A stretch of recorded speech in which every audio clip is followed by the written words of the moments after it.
within the United Nations, we as the international community have not been able to decide what do we really want.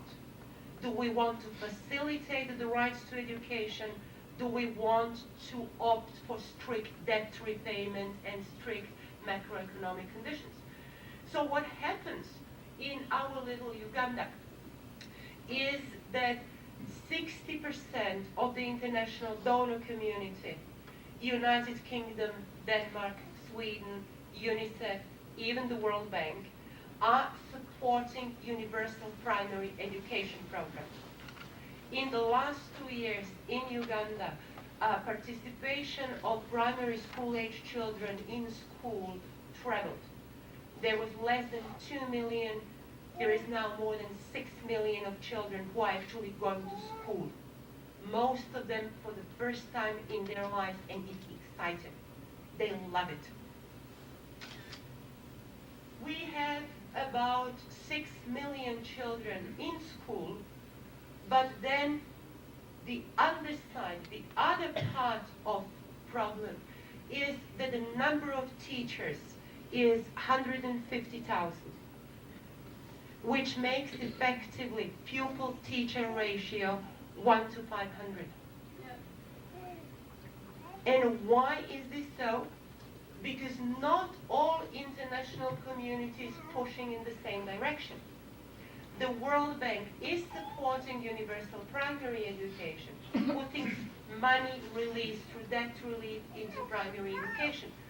International Monetary Fund, which has a different mandate, is opposing the increase in the number of teachers because the government should keep a firm lid on its spending. And the number of teachers should not exceed 150,000. If you had a visiting Martian who would end up in Kampala and listen to this type of story, he or she would be appalled, saying, can't you people who all sit somewhere around the United Nations decide what you want to do?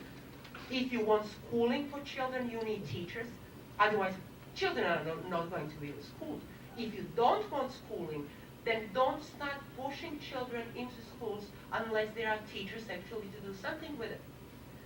And yet you see, even if the World Bank and International Monetary Fund are in Washington, D.C., they can literally wave to each other through windows. They can see each other. It's the same street. They don't talk to each other. They do opposite things.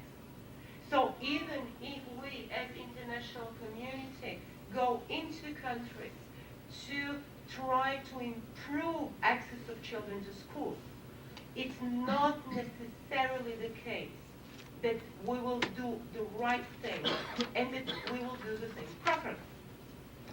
Lastly, I would like to take you to Nepal, to Asia, to use one small example from each of the world's big regions, and again to highlight some of the things which make the right to education different from just education.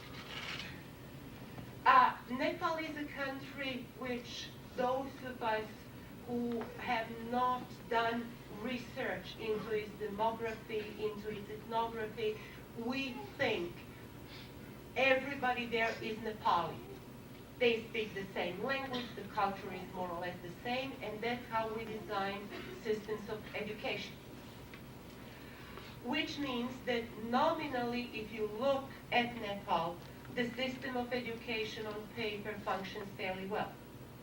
Almost 60% of children go to school, much less girls than boys, to which I shall return in just one moment, but schooling is happening. Again, quite generous, sustained support by the Western donor community, individual Western governments and United Nations agencies. If one looks into what happens to children who are attending school, then one sees something extremely worrisome. Children don't last out in school. They tend to drop out of schooling fairly fast and not to resume. So wise people had then made it a priority of going around to see what is wrong. Why are children not staying in school? And the first thing which they discovered was wrong was the language. Nepali, which is the official language of the political establishment in Nepal. Nepal is similarly to India, caste society. So the highest two castes which are running the government, parliament, NGOs, and the press, they indeed have developed a tendency to use Nepali, thinking that this would forge Nepal into a nation. However, Nepali outside the capital doesn't function quite well, with extremely bad repercussions for education. One important reason why children opt out of school is that teachers in Nepal are recruited centrally from different parts of the country and deployed centrally to different parts of the country. Because Nepali is the mother tongue to only about 50% of the population, as likely as not, the teacher will come speaking a language which children can't understand.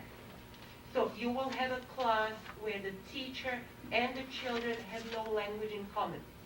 So education can't start happening because the teacher is supposed to teach Nepali, which is usually his or her second or third language, while the children as yet do not understand any of it.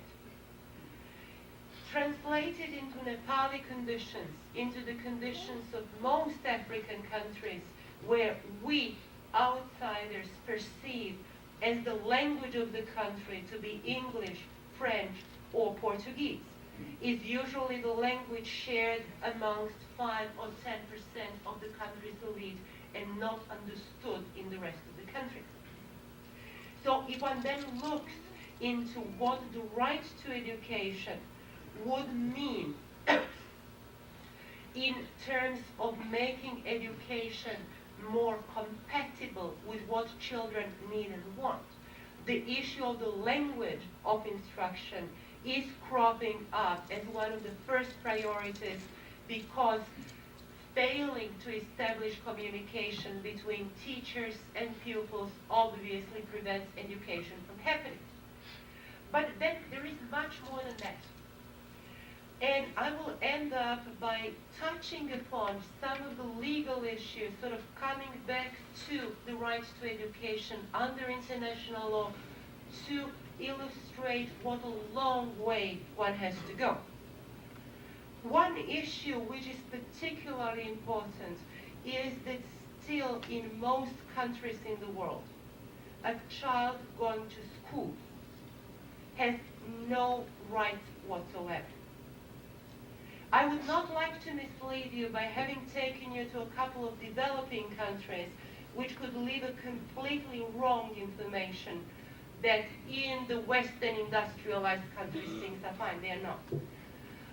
So for the legal status of a child going to school, I shall choose United Kingdom, where according to English law, still applied, still enforced, the child is not at all the subject of the right to education.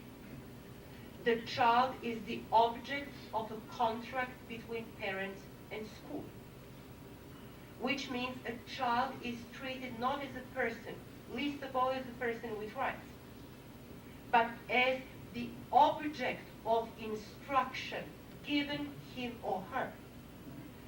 Even if things happen which are horrendous, if the child is physically abused, if the child is sexually abused, if the child is expelled from school, the child does not have a right to say anything.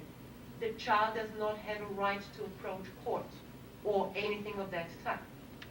Which means that to put human rights into English education law, what one would have to do would be to challenge the existing educational law by saying quite openly and honestly that such educational law is inconsistent with human rights, which would necessitate giving children a